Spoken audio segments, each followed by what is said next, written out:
Hello, everyone. I'm so happy that you can be here to participate and listen to Steve Novek talk about his passion for Dante's Divine Comedy. I've known Steve for years as a colleague and a friend, and I'm very appreciative that he's going to graciously share with us his knowledge. Thank you, Steve. Hello, everyone, and thank you very much for inviting me. It's always a pleasure to talk about Dante. And I titled this talk, Our Namesake, 700 Years and Counting. So I'm going to just run through some historical things about him, and then we'll talk about the comedy. Durante was his real name. Durante Alighieri was born in Florence between May and June of 1265. Durante was an old family name that he never used. He always called himself Dante, and all of his friends and family members did as well. He was baptized in June of 1265 in his beloved San Giovanni, as he calls it, which is the baptistry in Florence, and which in those days was the most important church building in the city. Today, it's a completely different city. There was a huge building program done during the Renaissance that didn't exist when he was there. He grew up in Florence, and he became an important politician of the city. And then in 1301, he was banished from his city. In 1302, his exile was formalized, and he was condemned to death should he ever set foot on Florentine soil. He never returned to Florence, wandering around Italy and perhaps France as well for the next 20 years, and dying in Ravenna the night of 13 to 14 September, 1321. So that's why we're celebrating 700th anniversary. He was a writer, a poet, to be exact, an intellectual, a politician, an exile, and he was an inveterate reactionary to all the modern changes that were happening in his hometown. He really hated all the newfangled stuff that was going on. But what about this phenomenon, Dante? What are we to make of Dan Brown's Inferno, or the video game, or all the artists who have illustrated his masterpiece, from Botticelli to Michelangelo, to William Blake, to Auguste Rodin, or the more than 100 English translations of the epic poem that he simply called the comedy? Remember, the adjective divine was added by an anonymous printer in Venice in the year 1555. There are dozens of academic journals that boast his name and that collect articles about him and his work. University chairs and scholarly conventions on 6 different continents celebrate him. And he provoked the creation of an entirely new form of writing that we call literary criticism, and that didn't exist until a year or two before he died, when his contemporaries started to write about and analyze line by line his comedy in writing, and they haven't stopped since. Today we call this exegesis, and I think it only exists for 4 books that I can think of, for 4 single books. The Torah, and you've got the Talmud about that, the Bible, and you've got Christian exegesis for that, the Quran, and Muhammad's sayings, which I think is called the Hadith, and then we've got the Dante population for the comedy. The final chapters of the Paradiso were circulated amongst educated Italians with great excitement. Dickens novel, or dare we compare them, like a new Netflix episode of The Crown. Now let's be clear, Dante thought very highly of himself. Perhaps he even imagined this future for his comedy and his name. Early in the Inferno, in Canto 4, he meets the greatest poets of antiquity in limbo, the first circle of hell. There's the Greek Homer and the Latins Horace, Ovid, Lucan, and of course, his beloved guide, Virgil. They invite him to join their group, conceited perhaps, but who today would argue that he doesn't belong, even eclipse those dead poets? No slouch of a poet, T.S. Eliot once said, Dante and Shakespeare divide the world between them. There is no third. Italians see him as the father of their modern language, as the creator of the Italian idea as a nation. He was the first person to study different Italian dialects in a systematic way, which he describes in a Latin book, which he called De Vulgari Eloquentia. He's known as the Sommo Poeta, and your own Italian study group in Seattle, 5,536 miles and 700 years distant, is named after him, as are hundreds of societies and reading groups and clubs around the world. So why? Who is this Dante? Let's talk a bit about his childhood. All that we know about Dante, he tells us himself in his many autobiographical writings. There is precious little independent evidence before he turns 18. Although it is important to recognize that after he's 18, he does start to appear in the historical record. He was born in late spring 1265, a small-time moneylender and landlord who was named Alighiero, who was probably 45 years old when he had Dante. His mother died a few years later, and his father died when he was 10 or 12. The family was an old one in Florence, but not an important noble family. And he had a bit of an inferiority complex all his life about this. As a child, he studied in a public grammar school because his family didn't have enough money to send him to a more powerful private school. And it was obvious to his uncles that he was very bright. So at 15, he began to study with the top intellectual in Florence, who was a scholar, writer, politician, and a poet, just like Dante would become. His name was Brunetto Latini. Dante himself describes for us the formative episode of his youth and his entire life. A visionary encounter on the streets of his city with a 9-year-old girl named Beatrice, dressed in crimson, with whom he falls madly in love. Now remember, he's 9 at the same time. He's a few months older than she is. He sees her again at age 18, and she greets him warmly on the street. Now, this is a little bit unusual. For those of you who aren't clear on daily city life in Florence, think of Saudi Arabia. Women did not go out alone. They had to be accompanied by either a nurse or a male relative. They were certainly not allowed to speak to another man on the street. So this 18-year-old greeting that he receives from Beatrice is a little bit forced, I think. Unfortunately, or perhaps fortunately for us, she dies at 25 years old.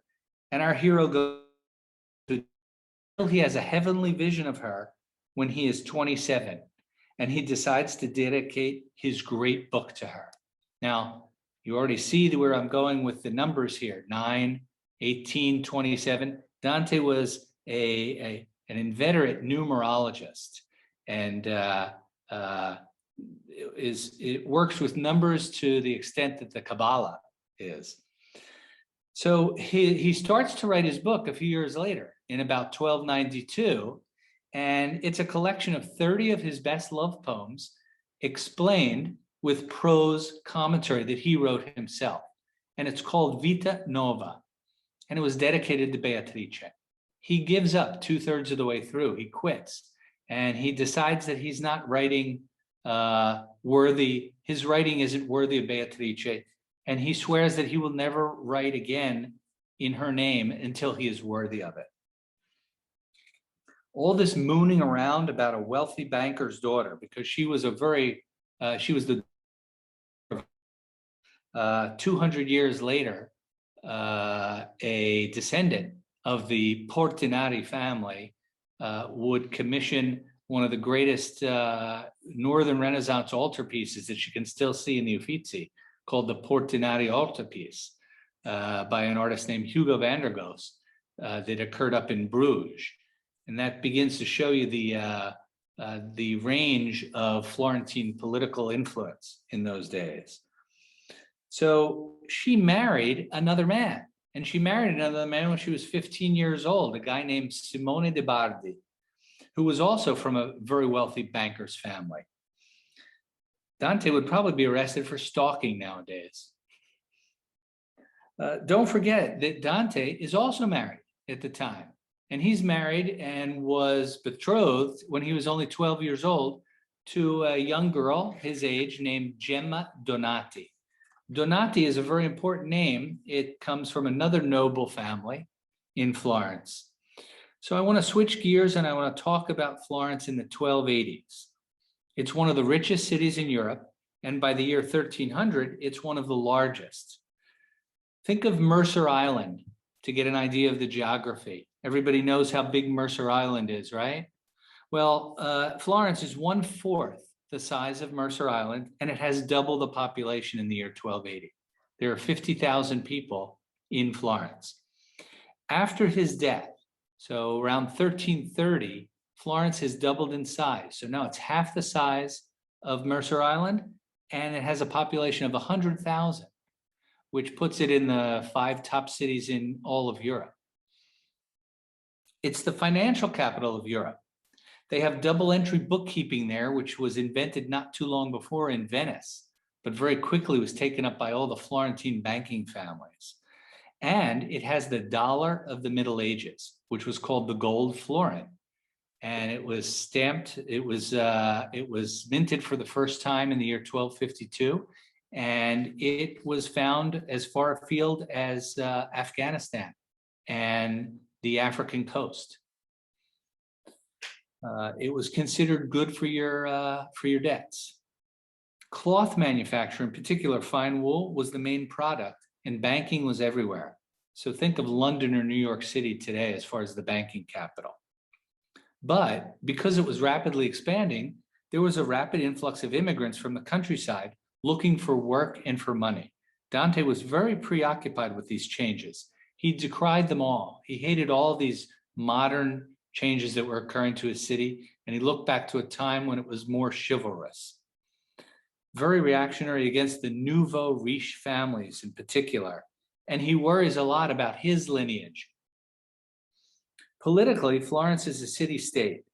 It has an independent government, but there's vicious factionalism divided along family lines, loosely split along supporters of the Pope, who are called Guelphs, and supporters of the Holy Roman Emperor, who are called Ghibellines. In the year 1260, the Guelphs are defeated at a very important battle called Montaperti, and they're banished from the city.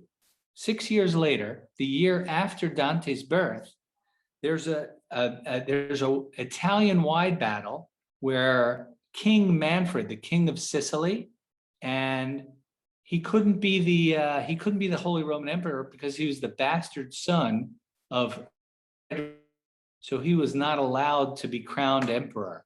But he had crowned himself the king of Sicily and was trying to wrest control of the peninsula from the Pope. So there was a big war in 1266. The Pope called in the French army, and they defeated Manfred in 1266 at a battle in Benevento. At that point, the Ghibellines lost control of the city. And so Dante grew up hearing the story about the great Guelph victory. Needless to say, Dante's family is a Guelph family. What about daily life in the streets of Florence? And this is something that you don't always get when you think about it. 50,000 people in an area half the size or a quarter the size of Mercer Island is very tight, and it's very small. So everyone knew everyone else.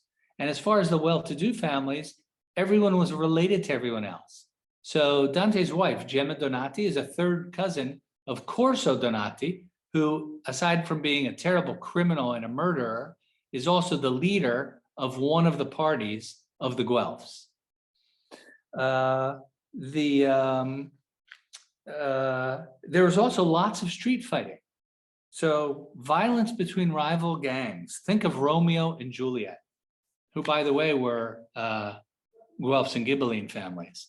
And I don't know which is which, so I don't know whether the Capulets were the Ghibellines or the Guelphs. Let's talk about Dante's youth in Florence. He was very ambitious. He was very confident in his superior abilities. He considers himself a poet, and he writes poetry, anonymously sending sonnets to older, already established poets in the city. If you think about this, it's a little odd. There's this group of marauding poets going around Florence who trade poems with each other. So the best analogy I can think of today would be rappers. And the Florentines in the late 1200s acted just like the rappers of today. They would dress the style, they would go after the girls, they would write their poetry for the girls, and they would exchange sonnets back and forth, both as a way of communicating with each other, of challenging each other, and also as collaborating. Here, think of poetry slam. So at one point, when he's 8 years after he's seen Beatrice on the street, he writes an anonymous to Guido Cavallante. Cavallante is about 9 years older than he is, and he's at the time. He comes from a very wealthy, noble family. Everyone, can you all hear me okay? Because I just got a question of the internet fuzzing out. No, I can't hear John. It's John's on and muted. off. You froze up for a minute.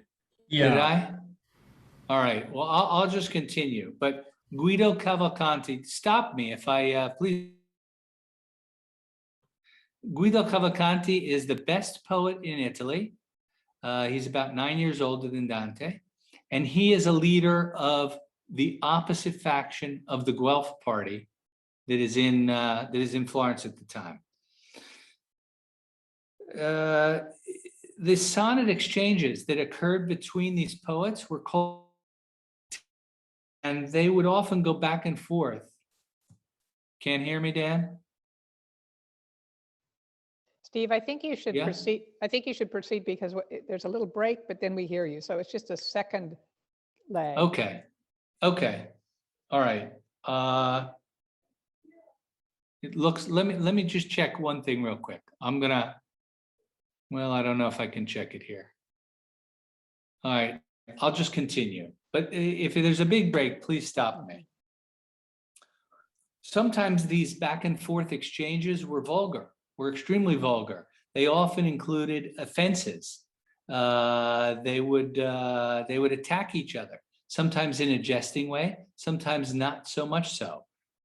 Corso Donati's brother, Forese Donati, and he was a poet too. It's amazing how many poets there were. And back and forth Dante, these tenzones, where they would offend each other's mothers. And they would talk about being, they would talk about not knowing.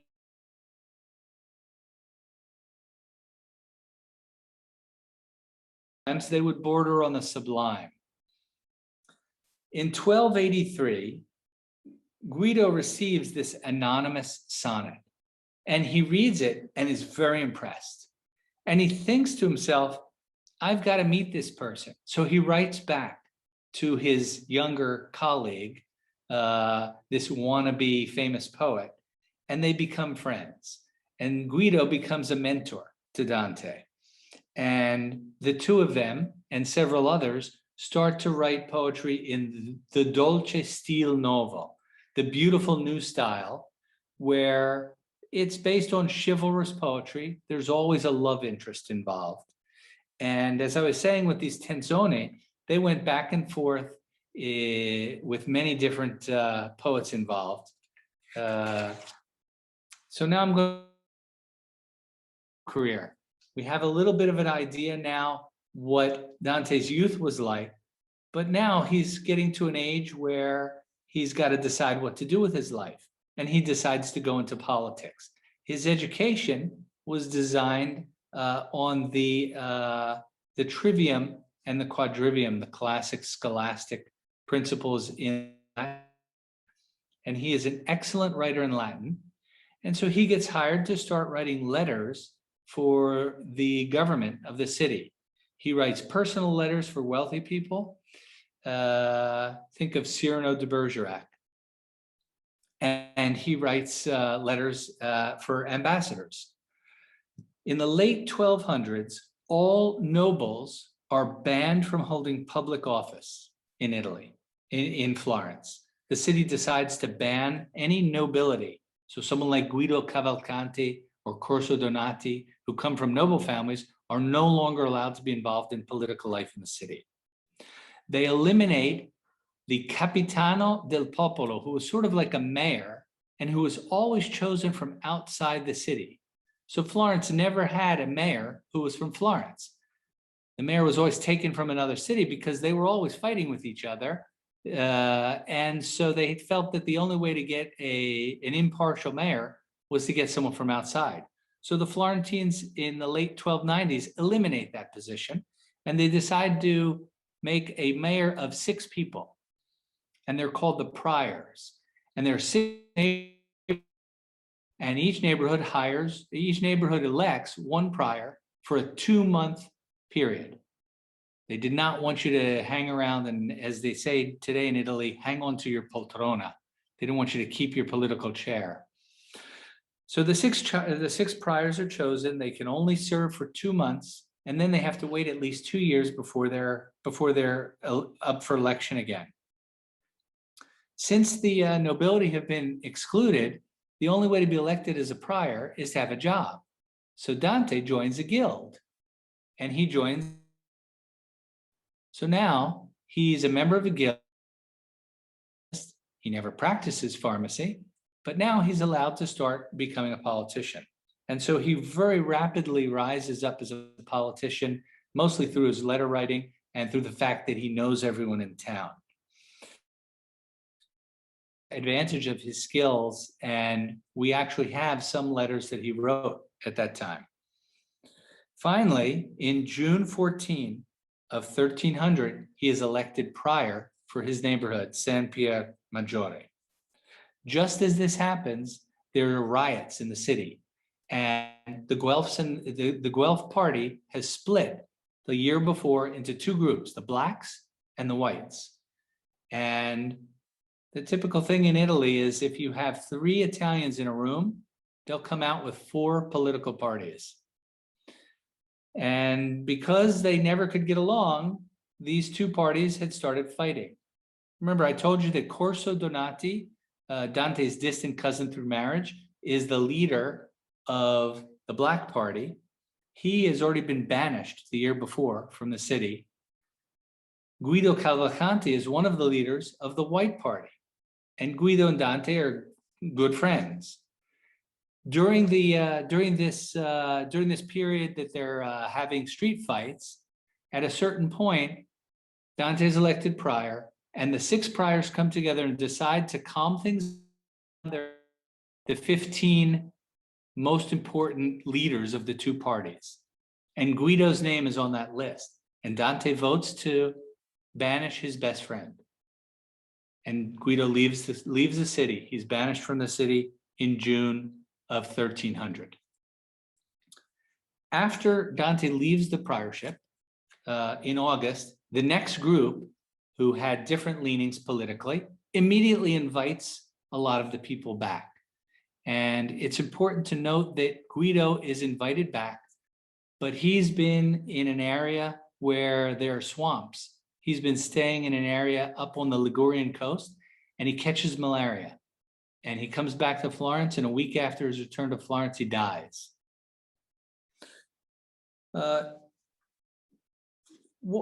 At this point, I told you that there was an issue with the Pope having invited the French in back in 1266 to kick out the Ghibellines. Now we're on a new Pope. We're 50 years. And the newest Pope decides to do the same thing.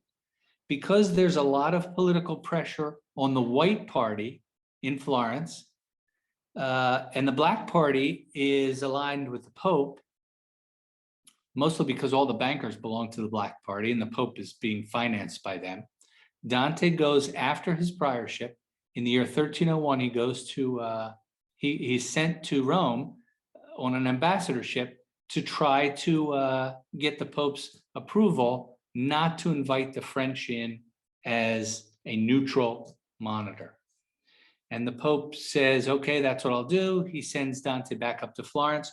On the way back to Florence, Charles of Valois, the brother of the French king, enters into Florence, sides with the blacks, and the blacks kick out all the whites. So at the end of 13, to Florence, and he hears that he's been banished from the city. In March 10th of 1302, Dante is condemned in absentia. He's condemned on corruption and money laundering charges, and he is banished for life on pain of death on the stake if he ever returns. And he never returns. He never comes back to his city. Very quickly, I want to talk about his exile, and then we'll talk about the comedy. Because I think the exile, it's important to understand that he never would have written the exile. He never would have written the comedy if he hadn't been exiled. From 1301 and for 20 years until his death in 1321, he never returned to Florence. He wandered all over northern and central Italy. He had to stay as a guest with many various powerful leaders. From 1302 to 1304, he plots with other whites who have been banished and with Ghibellines. Now remember, he's not even a Ghibelline, but he's trying to deal with them now to see if he can get back into the city by force. They're a ragtag bunch, and he gives up in 1304 and dedicates himself to study and writing. At the time, he's staying in Verona, that has one of the best libraries in all of Europe. And he spends a lot of time reading, and he reads back over a lot of the Latin authors. He writes a prose book at the time called Convivio, or The Banquet, which is a philosophical treatise. And he writes his earlier mentioned De Vulgari Eloquentia, because now he's been traveling around Italy and he's been studying the dialects. But he never finishes either book. At a certain point, 1306, he quits writing both books and he starts a new project. The new project is the comedy. Here's the story of the comedy. A poet named Dante has a midlife crisis. And in those days, the Bible said you live to be 70 years old. And so Dante has his midlife crisis when he's 35. Just by coincidence, it's the year 1300, which is the Jubilee year. And it's the first Jubilee year that's ever been claimed by a pope. Pope Boniface VIII, who Dante never liked very much, had declared a special dispensation for anyone who made a pilgrimage to Rome in 1300, that they would be able to get into heaven quicker. So Dante has this midlife crisis in the year 1300 during Easter week of 1300. He finds himself lost in a dark wood, risking spiritual death. In deep despair, not knowing where to go, he turns and he sees a shade, an image of a man who he hasn't heard from, who hasn't spoken in a long time. And this is the greatest Latin, who explains to Dante that Virgil has been recruited by a higher power to help Dante to serve as his guide on an arduous journey that will save him from perdition. The only way to go is to travel through the three realms of the afterlife: Inferno, Purgatorio, and Paradiso. Virgil tells Dante that a woman who holds him dear has implored Virgil's help in the salvation of her friend. Since Virgil is a pagan, he cannot enter Paradiso. So this woman will meet Dante at the end of the second realm and will take him the rest of the way. The pilgrimage takes place during Easter week of the Jubilee year 1300, when Dante was 35 years old. It lasts from Thursday evening, just before Good Friday, until exactly the Thursday evening after, 1 week. And there are debates about what day it actually started. Most people go 25 March, although some people. The protagonist, Dante, tells the reader that everything described in the book actually happened to him, that he is recounting a trip that he really took, and that everything he says is true. And Mark, my first answer to your question that you sent to me is, should we believe him? Why did Dante write the comedy? He tells us why in the first chapter of the last part of the book, Paradiso. And again, I'll address this to Mark. He says, to help us pray better. He says, my goal in writing this is to help you to be able to pray better to God. He wants to save our souls as he is saving his own. And he wants to do so while using all of God's creation as his subject. But I think that how he wrote the comedy is a much more fascinating question, because he makes choices in the construction of the work that had never been made before in literature. First, he writes the entire comedy in poetry. It's 14,000 of tightly structured poetry. And I think the reason he does this is that he's a great poet. He writes in Italian, not in Latin, the learned language that would be expected for such an important work. But he chooses Italian because he wants everyone to be able to read it. He writes a theological treatise that is disguised as a travelogue on the road. And in this epic poem, when we think of epics, and that's what this is, instead of a hero such as Aeneas in Virgil's Aeneid, Achilles or Odysseus in Homer's work, his protagonist is himself, a Florentine poet and a sinner, just like the rest of us. And remember, he claims that all he writes is true and that this really happened to him. In a Christian poem, this is the most unusual thing, I think. In a Christian poem, his guide through 2/3 of the journey is a pagan poet who also wrote an epic poem describing a great journey and who also claimed that his poem told about historical facts. It's also important to remember that Aeneas, the hero of the Aeneid, made a trip to the netherworld as well. How is the comedy actually built? I think it's like a great medieval cathedral. The words in the single lines serve as individual stones, and everything is braided into a towering edifice, which is based on the Trinity. There are 3 sections that describe 3 realms: Inferno, Purgatorio, and Paradiso. Each of these realms is described in what each cantica has 33 chapters called canti, and the Italian means song, plus 1 introductory canto for a total of 100 canti. God's number, 10 times 10. 10 is 9, which is 3 times 3 plus 1. Here's that Kabbalistic Dante again. As he starts in at the very beginning of the Inferno, his path towards salvation is blocked by 3 beasts. And Dante is told by Virgil that 3 women have interceded on his behalf for his salvation, to save him from the dark wood. There's a lot of other 3, 9, 18, 27s, 10s, 100s, all over the poem. Inferno has 9 circles.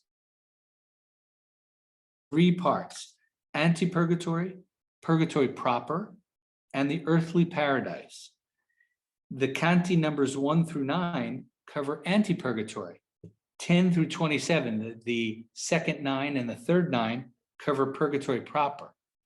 And then it ends up in the earthly paradise. Paradise has 9 celestial spheres.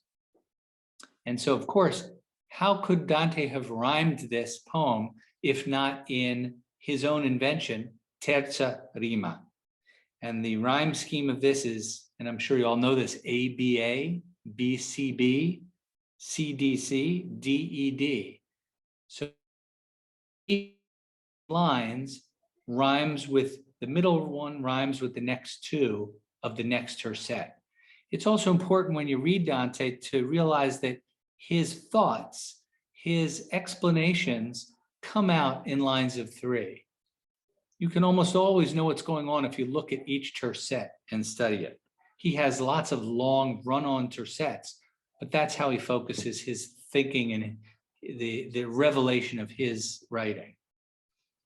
He has a commanding knowledge of the entire Bible, all of church liturgy, Virgil's Aeneid and other writings, and most scholastic knowledge from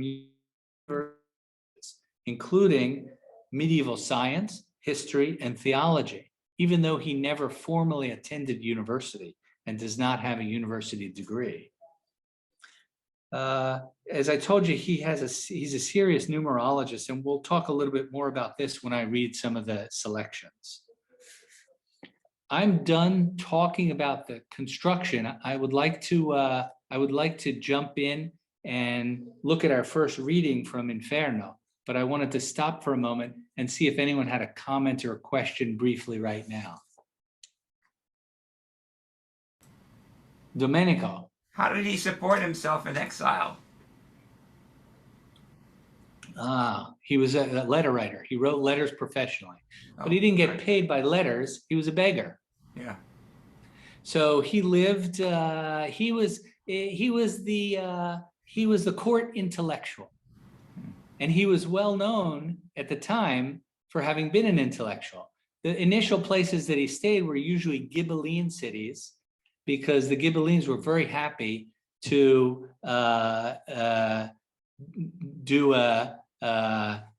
offend Florence, which was strongly Guelph at the time. And so the first 3 or 4 places that he stayed were usually under Ghibelline war captains. They were leaders of the city. The first place that he stayed for any significant period of time was Verona, and he probably stayed there from 1304 to 1306. And then he left Verona. He also went back to Verona in the 13 teens, somewhere around 1312, 13, and he stayed there most of the rest of his days. No one knows why in 1319 he left Verona. But he supported himself basically by asking these warlords to give him housing, to give him paper, to give him manuscripts, to let him use the libraries, and he would write letters for them as part of the deal. Did his kids go with him? No. His wife didn't go with him, and his kids didn't go with him. They, because they came from a powerful family, the Donati family, his wife's family, they managed, and remember that Corso Donati, who came back into the city, was a black. So once the blacks took control, they didn't confiscate all of his property. They didn't they didn't burn his house to the ground. They didn't kill his family. They could have, but because they're politically connected, they were basically told, you can never see him again. You can't travel and see him. Now, we don't know if he ever saw Gemma again. We know that he had at least 3, probably 4 children with her. And we do know that his 2 sons and one of his daughters eventually met up with him in Ravenna. So he had a reunion with at least with 3 of his 4 children. We don't know if he ever saw his wife again. We do know that he never wrote a single word about her. All of his output is dedicated to Beatrice, this 9-year-old girl that he fell in love with. And Gemma is the silent partner here.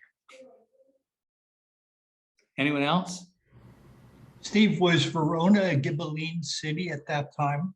Yes, it was. In fact, on and off, because, you know, this was a very, they were always walking a tightrope between the Pope and the Emperor. And depending on who the Emperor was and how powerful he was, cities would lean more towards him. To maintain independence, some cities would not swear fealty to the emperor when he would come down into Italy. But the Scalliger family, the family who led Verona for more than 100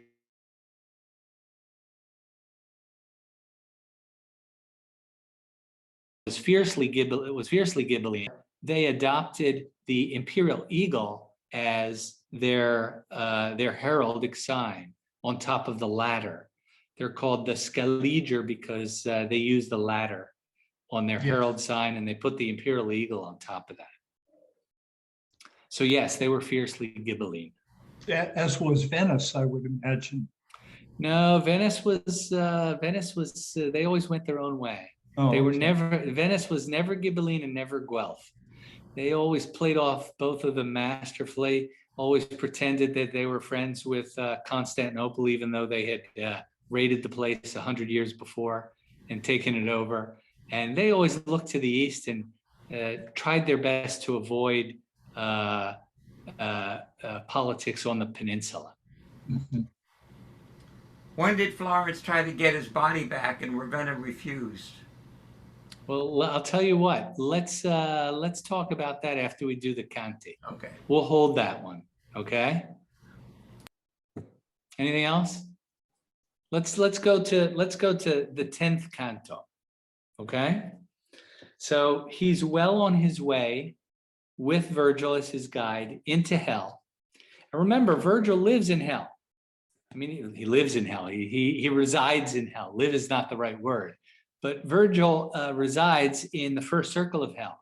And he has seen hell. He has traveled around hell a little bit. He sort of knows it. As Virgil goes higher and higher up in the poem, he begins to lose his way. Dante is not really kind to his guide sometimes. But by the time we reach the 10th the 10th chapter, the 10th canto, and we're in the land of the heretics. Dante spends a lot of time with the heretics because this, I think, was his biggest sin. For a while, he was an Epicurean. I think that the Epicureans felt that the soul died with the body. There was nothing that lived on past the physical death. And it was a Greek philosophy, and it was it was much popularized by the Muslim philosopher and physician Averroes, Ibn Rushd from Cordoba.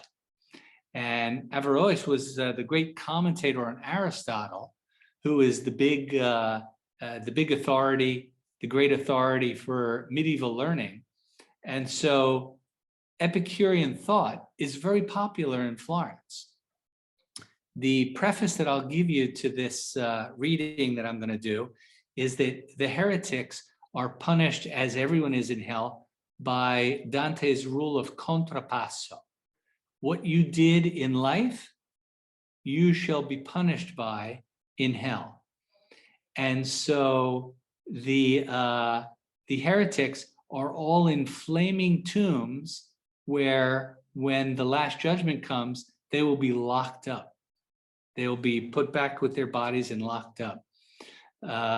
There's a lovely scene at the beginning of it where they walk in, and he walks in, and Dante says, can I look in some of the tombs? And he goes over to the first tomb, and this man stands up out of the tomb, and he's very imposing. And it's the Ghibelline leader from Florence from the 1240s and 1250s, who died in the year 1264, 2 years before his party was kicked out of Florence forever. And his name is Farinata de Liberti. The other thing I'll tell you about him, and he was well known to be an Epicurean. He actually was quoted as saying, "If I have a soul, then I have lost it 1,000 times for the Ghibellines." So Dante goes and starts talking to this man, this warrior, this hero of the Ghibelline cause, and he starts talking to him. I'm going to read a little bit into the part where he's talking.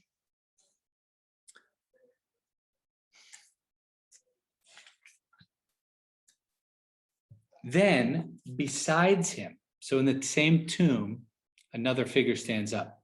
Then, beside him, In the open tomb, up came a shade visible to the chin.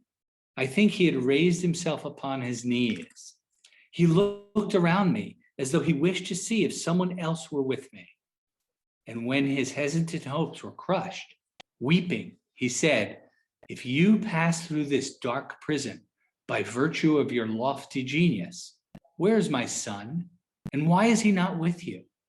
And I to him, I come not on my own. He who stands there waiting leads me through, perhaps to one your Guido held in scorn. His words and the manner of his punishment already had revealed his name to me, and thus was my reply so to the point. Suddenly erect, he cried, what? Did you say he held? Lives he not still? Does not the sweet light fall upon his eyes? When he perceived that I made some delay before I answered, he fell backward and showed himself no more. This is Guido Cavalcante's father. His name is Cavalcante de Cavalcanti. Dante never met him because he died when Dante was 15 years old. He was well known of being an atheist, and Guido, his son, was an atheist as well. They were both well known as Epicureans. In fact, Dante had a bit of a falling out with Guido before he exiled him, before he was responsible for his exile in June of 1300. And it may have been related to this a little bit. In any event, Guido is still alive. This is Easter of 1300. Guido dies in August, remember? I told you that earlier. And even more ironic in this whole scene here is that Farinata, who completely ignores Guido, Cavalcanti, Guido's father, he completely ignores him. They're related by marriage because Farinata's daughter was Guido Cavalcanti's wife. Remember, I told you early on that Florence is small, that everyone's related. So Dante's writing a book here that everyone knows everyone in. The people who are contemporaries who are reading these things know these characters. And here's the poignancy of this scene here. I think Dante, the friend, is suffering very much because he's writing this in 1307, 1308, 8 years after the death of his friend that he was responsible for. So he places Cavalcanti in the tomb, raised up, asking, why is my son not with you? Why is my son not here? He was just as good a poet as you are. And Dante says, I'm not here for my poetry. I'm here because someone higher up has sent me here. And your Guido didn't really appreciate that person. There's lots of debates whether Guido didn't appreciate Virgil or Guido didn't appreciate Beatrice. It was probably Beatrice. And remember, she's the heavenly soul who was sent for Dante to be saved. And Dante uses the past remote tense when he speaks. So this is very hard to translate into English, but when Dante says, perhaps your Guido held this person in scorn, Cavalcanti, the father, says, what, he's dead? You're talking about him in the past tense? What's going on? Is my son no longer alive? And then Dante hesitates in the answer, and Guido falls, and Cavalcanti falls back into the tomb, not to speak anymore. I'm going to read this to you in Italian, this one. Allor sorse alla vista scoperchiata un'ombra, lungo questa, infino al mento. Credo che s'era in ginocchia elevata. D'intorno mi guardò, come talento avesse di vedersi altri era meco. E poi che il sospechar fu tutto spento, piangendo disse, se per questo cieco carcere vai per altezze d'ingegno, mio figlio ov'è? E perché non è teco? E io a lui, da me stesso non vegno, colui che tende là, per cui mi mena, forse cui Guido vostro ebbe a disegno. Le sue parole e il modo della pena m'avean di costui già letto il nome, però fu la risposta così piena. Di subito drizzato gridò, come? dicesti ella ebbi, non vive egli ancora, non fiere gli occhi suoi lo dolce lume. Quando s'accorse di una alcuna dimora che io facea dinanzi alla risposta, supin ricadde e più non parve fora. I think that Dante in this section is of Guido. And it's a roundabout way of doing it, but you can sense the sadness of the father here when he thinks that his son is no longer there. In fact, at the end of this canto, Dante, for a while, he hears the first prophecy about what's going to happen to him in the future. Because remember, again, this book is taking place in the year 1300. Between 1306, 1307, and 1321. So he has hindsight. He can look back and see what was happening and decide who he wants to put in hell, who he wants to put in heaven. The prophecies that occur, Farinata makes the first one. And he says, he prophesizes to Dante, within 4 years, within 4.5 years, you're going to be exiled just like I was, and you will never see it again. And Dante says to him, I don't understand. How can you see the future, but you're ignorant of the present? And so Farinata says to him, this is a condemnation. The Creator has made it so that we can't see what's going on and we can't see into the past. We only know what's going in the future, and we're blind to it. So Dante says, do me a favor. Please tell that guy who's in,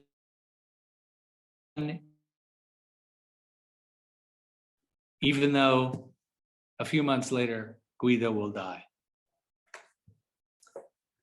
Okay, so that's Inferno.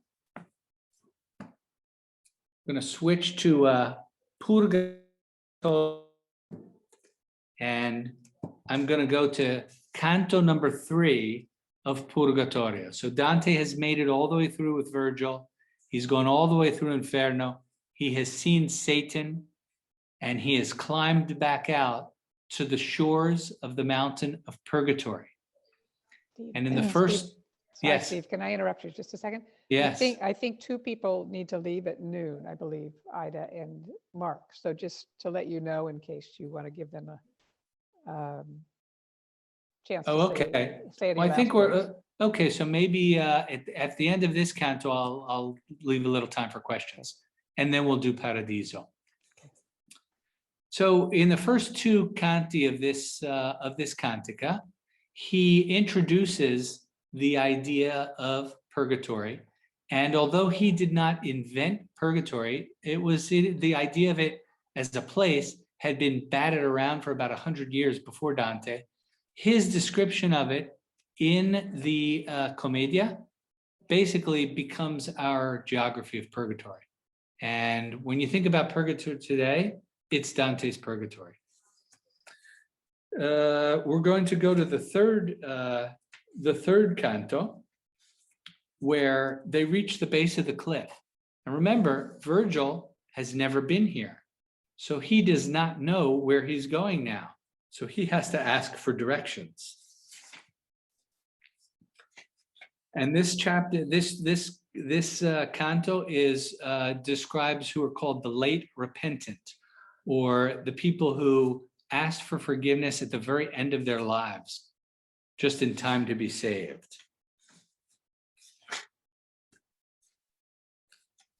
I'm going to start on line 78.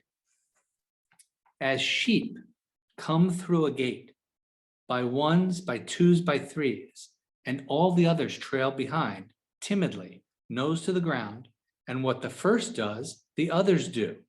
And if the first one pauses, the others huddle up against his back, silly and mute, not knowing their own causes. Just so, I stood there watching with my guide, the first row of that happy flock come on, their look meek and their movements dignified. He's describing the first group of saved souls that they see that hasn't yet entered purgatory. They're on the slopes in the anti-purgatory. And he describes them as little sheep. And when the souls that came first in that flock saw the light broken on the ground to my right, so that my shadow fell upon the rock, they halted and they inched back as if to shy. And all the others who came after them did as the first did, without knowing why. Let me confirm the thought you leave unspoken. It is a living body you see before you, by which the sunlight on the ground is broken. Do not be astonished. You may rest assured he does not seek the way to climb this wall without a power from heaven. Thus, my Lord, that's Virgil speaking. Thus my Lord addressed them. And those worthy spirits said, waving the backs of their hands in our direction, first turn around and then go straight ahead. And one soul said to me, whoever you are, as you move on, look back and ask yourself if you have ever seen me over there. I studied him with care, my head turned round. Golden blonde he was and handsomely patrician, although one brow was split by a sword wound. When I, in all humility, confessed I had never, he said, look, and showed me a great slash upon his breast. And then smiling added, I am Manfred, grandson of the blessed Empress Constance, and I beg you, when you return there over the horizon, go to my sweet daughter, noble mother of the honor of Sicily and Aragon, and speak the truth, if men speak any other. Manfred was, everyone thought that he was in hell. He was the king of Sicily. He had taken it by usurping it, and he had killed a number of people. He had poisoned people who worked with him, political enemies. He was vicious. He probably raped many women. He sired many children out of wedlock. He was a terrible person, and everyone was sure he was in hell. So who is the first person that Dante meets on his way to heaven? My flesh, this is Manfred speaking again. My flesh had been twice hacked, and each wound mortal, when tearfully I yielded up my soul to him whose pardon gladly waits for all. Horrible were my sins, but infinite is the abiding goodness which holds out its open arms to all who turn to it. And then he talks a little bit more about his burial. So I'm going to stop there and just say that Dante, I think, has a great sense of humor. Not a lot of people think of him as a funny poet, but he makes some choices that you have to assume he was laughing as he was writing them. Who's the first person that Dante sees in hell? Does anyone know? He sees a pope. He doesn't name him, but he sees a man in the anti-limbo, in the pre-limbo area. It's an area where people who never chose sides are condemned to run chasing a blank banner, being stung by bees and wasps for all eternity, because they never had the guts to make a decision and to choose what was right or wrong. And he says, and I saw the one who made the great renouncement, and that was Pope Celestine V, who was a very simple monk from Aquila in central Italy. He was elected Pope because they thought that they would be able to control him. And he was convinced by Boniface, by Benedetto Caetani, to abdicate the papacy after only 4 months as a pope. Then Boniface was elected Pope. He imprisoned in a Neapolitan prison for briefly Celestine, and then he sent him back to his monastery in Aquila, where he was kept under guard, and he died a year later. Since Boniface is Dante's great archenemy, he put a pope who made the great refusal to take the political power, as the first person he sees in hell. The first person he sees who's saved is a horrible king who everyone was sure was in hell. So the reason I choose this one is it really begins to give you an idea of what purgatory is like. Dante has been traveling for 32 canti through hell. No one smiles, there's no music, there's no sunlight, and no one's happy, and everything is dark, everything smells, and now he comes up into the sunrise. So what day is it now? It's Easter Sunday. The resurrection has occurred, and that's when he starts his travel up the Purgatory mountain. So that's canto number 3. I'll stop here, and for the people who have to leave, if you have any questions or if you have any comments, please go ahead, and then we'll do one from Paradiso.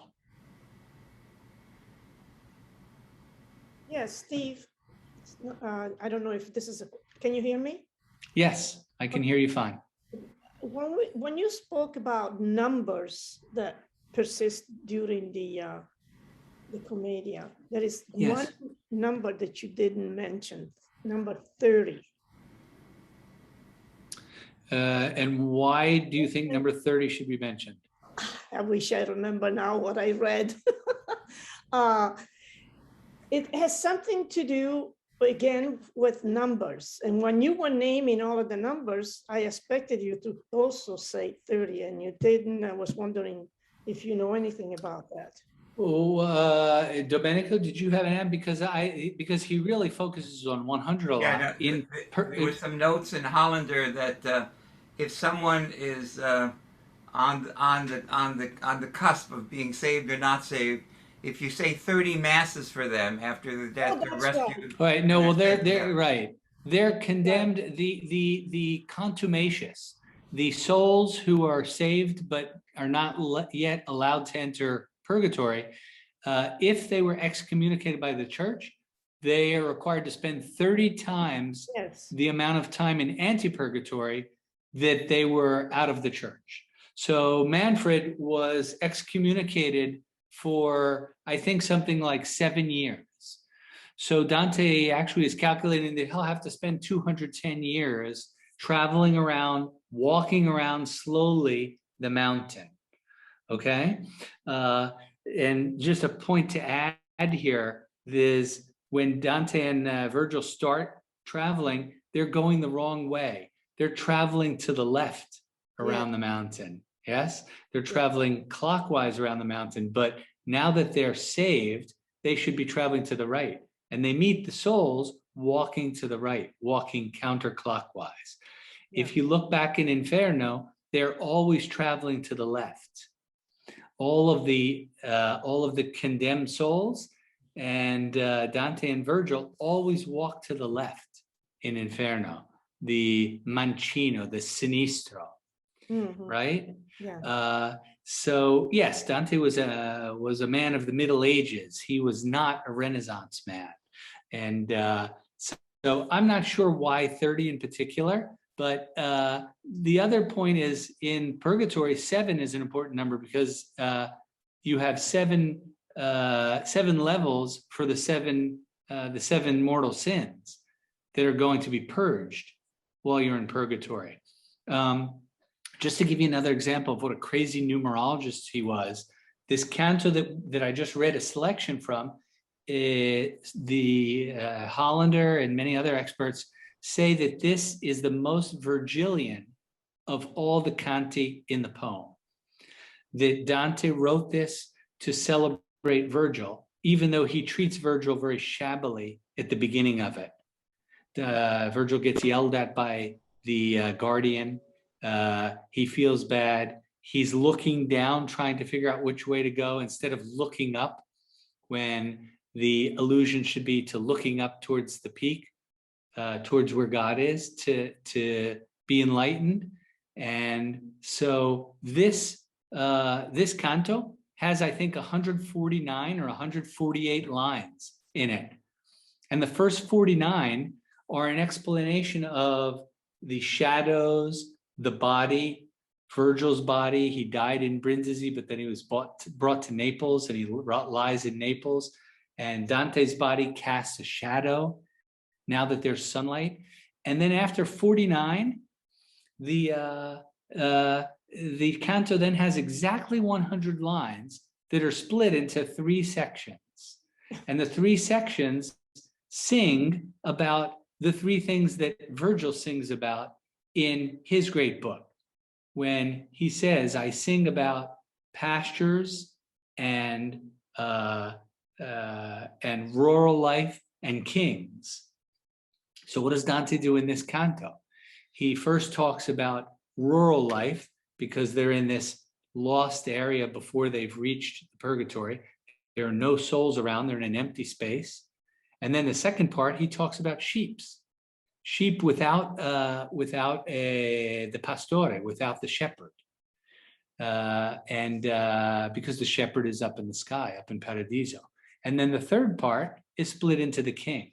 So he divided this up into exactly 100 lines, focusing on Virgil in this canto. He does the same thing in the last canto of Paradiso, where he spends the first 48 lines in a prayer to the Virgin Mary. Saint Benedict gives a prayer to the Virgin Mary in the first 48 lines. And then there are exactly 100 lines left in the poem where Dante describes seeing God. So he's doing the number thing all the time, absolutely. Thank you. Steve, could the 30 possibly be using the 3 and 10 that have come before as factors? I would not be surprised if that's what he did. And I'm not sure if Hollander mentions that as a possibility for why 30. You all can look it up later and see, because Hollander has very, very exhaustive notes on these sorts of things. What else? Can I, so Steve, I'm kind of curious about how this all evolved historically. So Dante writes this thing, I guess, he's in exile. And then what happens? I mean, does it immediately hit the presses and everybody's raving and screaming about this great poet, or is it buried for 300 years? Or It's a hit well before he finishes it. It is an absolute hit, and educated people of the day recognize that they have something special in their hands, and it's celebrated so much so that, as I was saying, at Paradiso, the first 2 are written between 1307 and 1309 for, and we don't know the exact dates, for Inferno. And then between 1309 and 1311, he writes Purgatorio. And then he doesn't write Paradiso at first. Between 1312 and 1314, 15, he revises the first 2.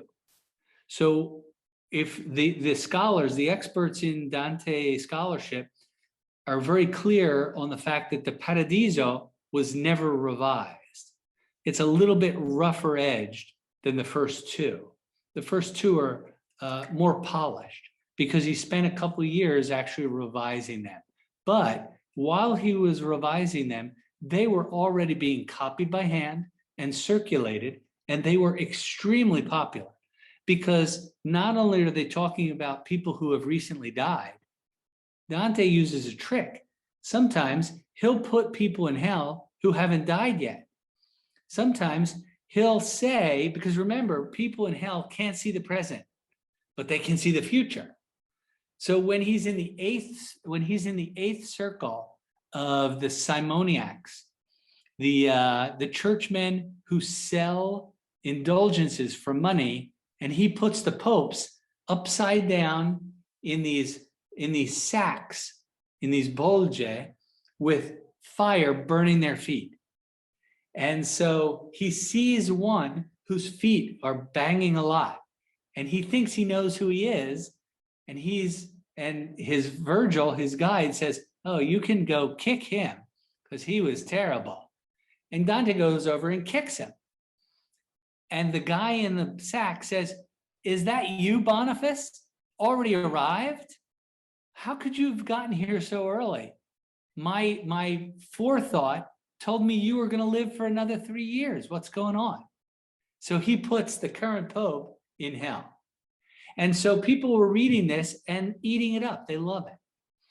And Inferno clearly was the most popular one as far as that goes.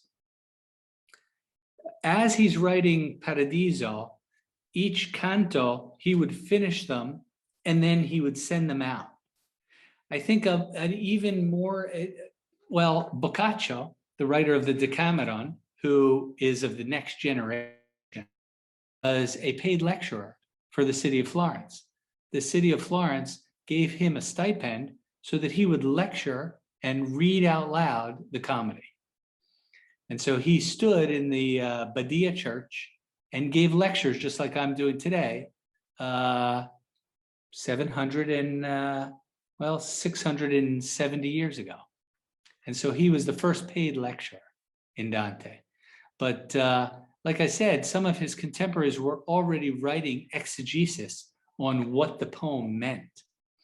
The interesting thing is Dante all along says to us, the reader, this really happened.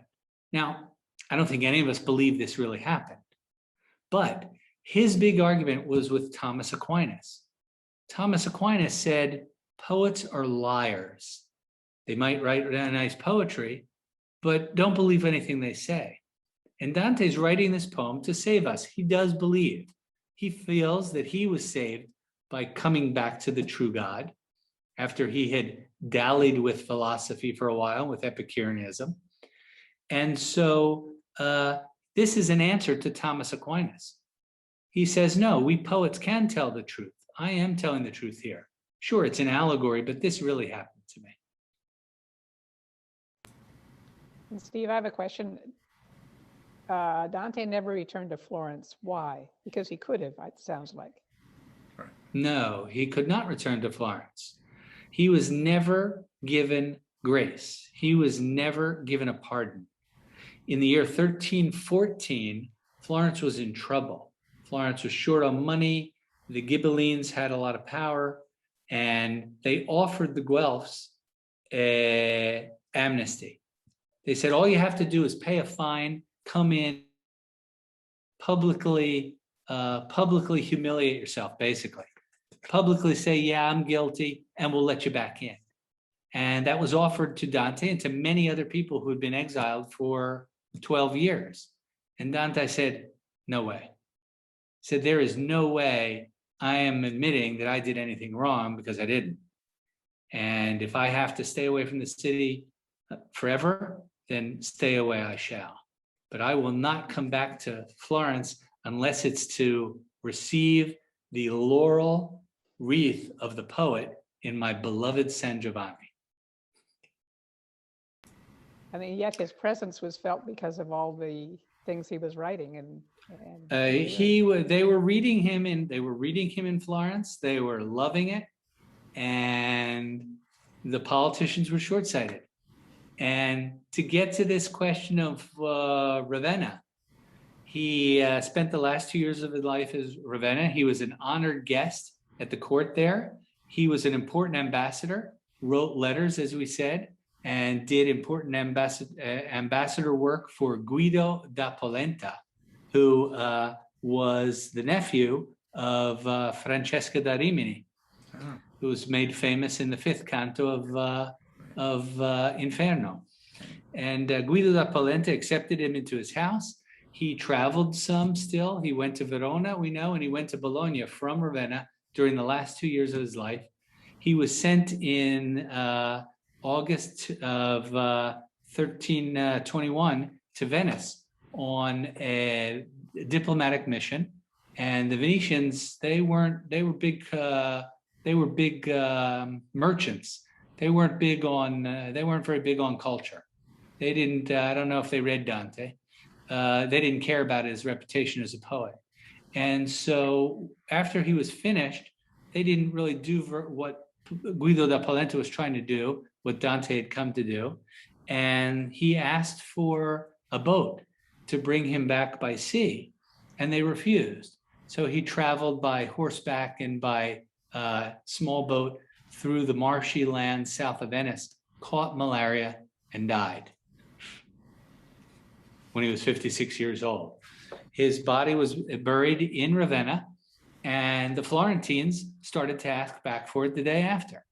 They said, he was Florentine, we'd like to have him back now. And the Ravenati said, no way. He was welcome here. He died here. He's staying here.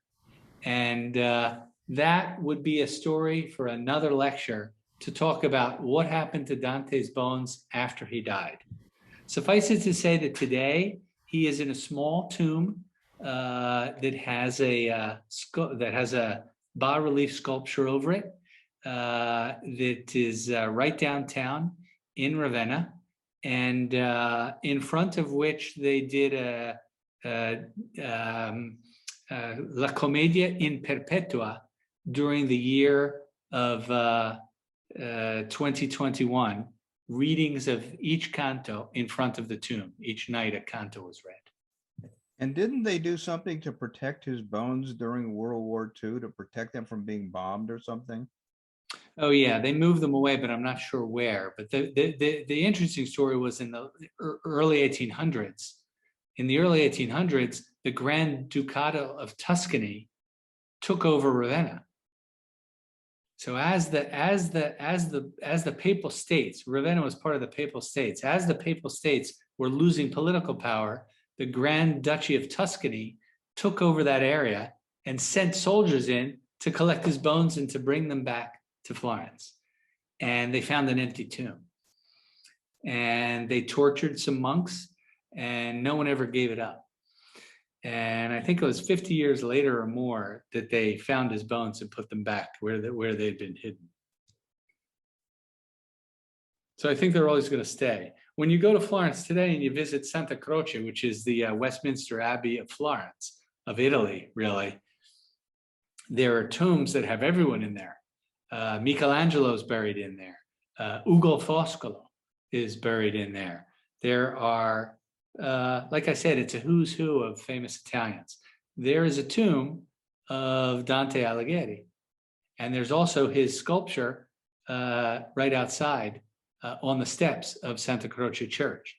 And if you open up that tomb, it's empty. So, Steve, I have a question about the fact that this was well known in his time, but did many people understand the Tuscan dialect at that point? I can imagine that people in Naples or Venice might have trouble understanding it. I'm not sure how widely it circulated early on.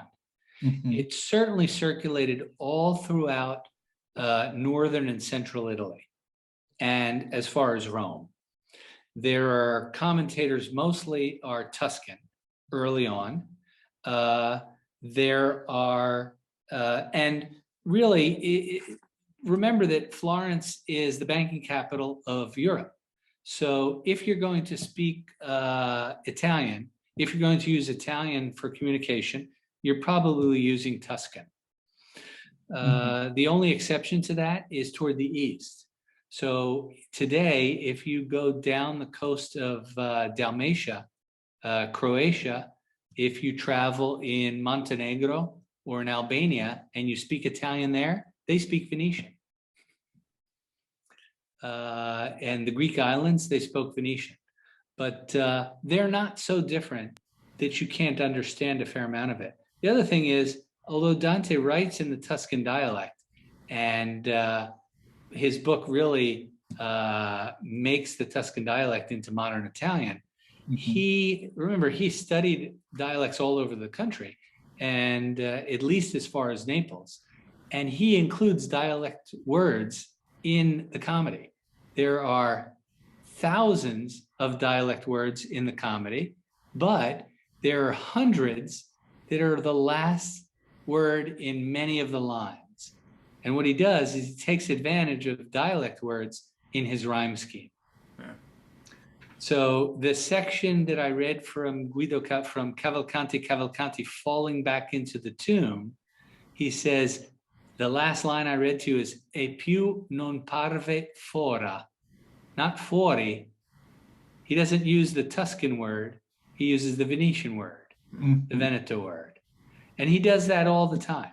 He doesn't say adesso. Adesso does not exist. He says mo, the Roman word. And so there's lots of different dialect in it.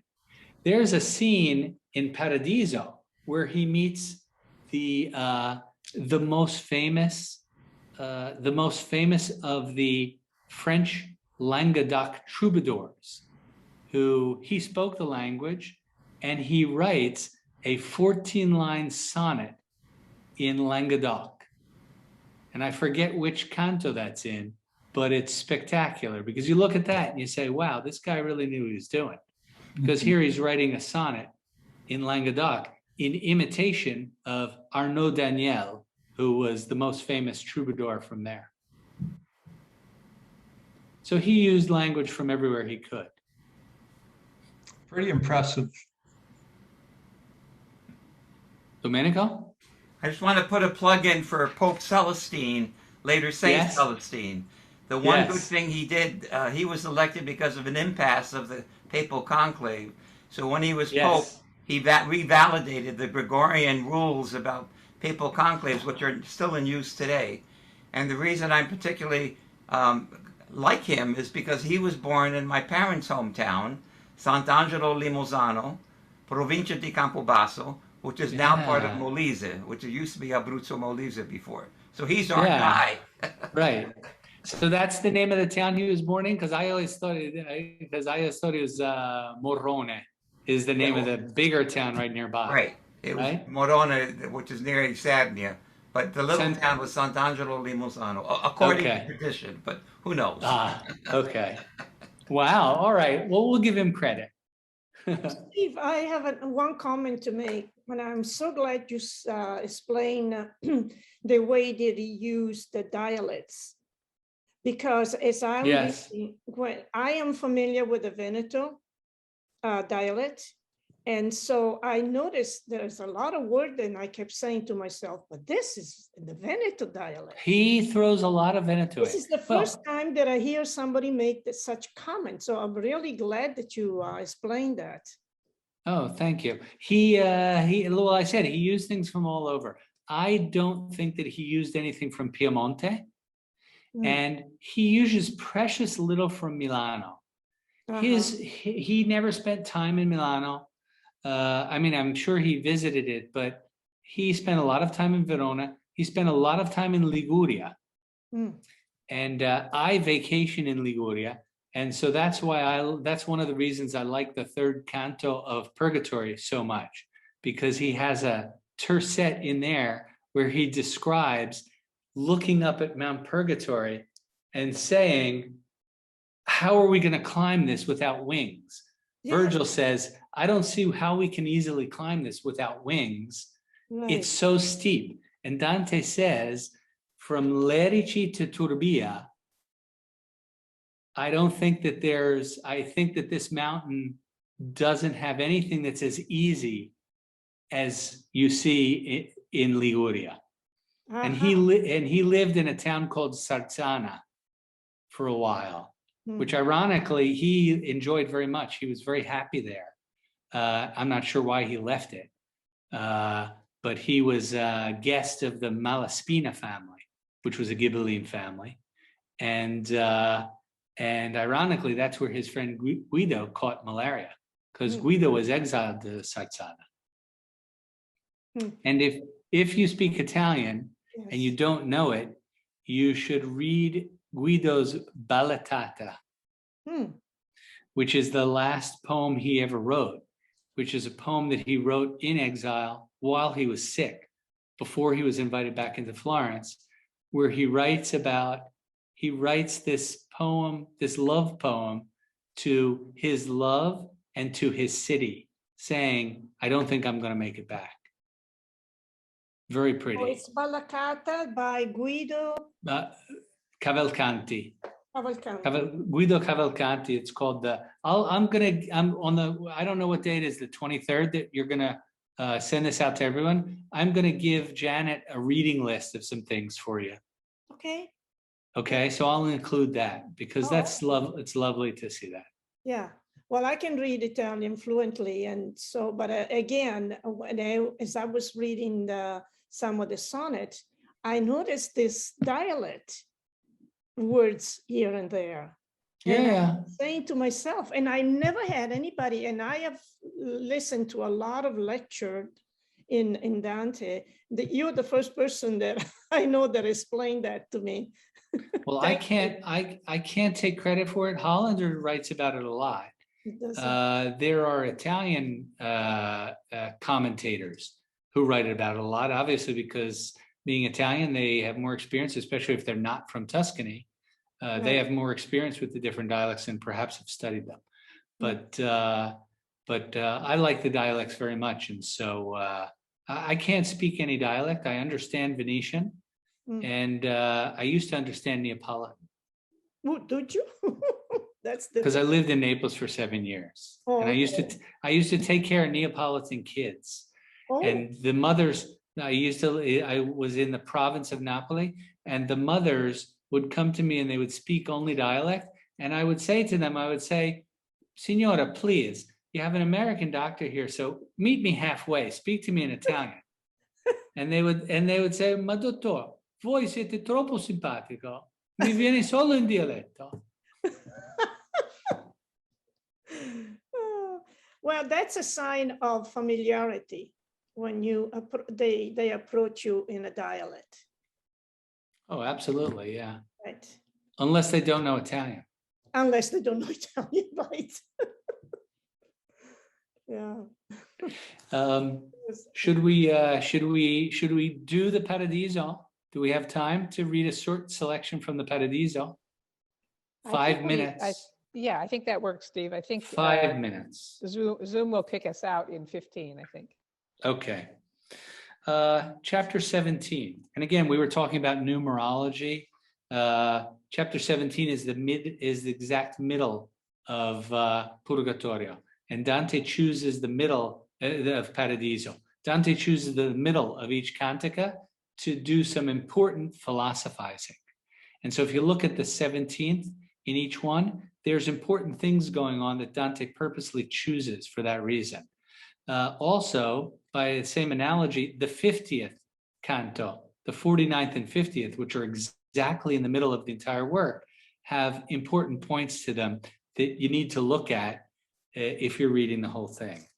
And so I'm going to go to Paradiso 17, where Dante is in the circle, the heavenly circle of Mars, warriors for Christ. So these are crusaders. And he meets his great-great-great-grandfather, whose name is Cacciaguida, who was a historical figure that we know nothing about, except for what Dante tells us. We have 1 or 2 documents that seem to peripherally mention his name. We don't know if he was really a crusader, but Dante clearly looks at him as his founding father and ancestor. He describes him in the poem as the root from which sprang my leaf.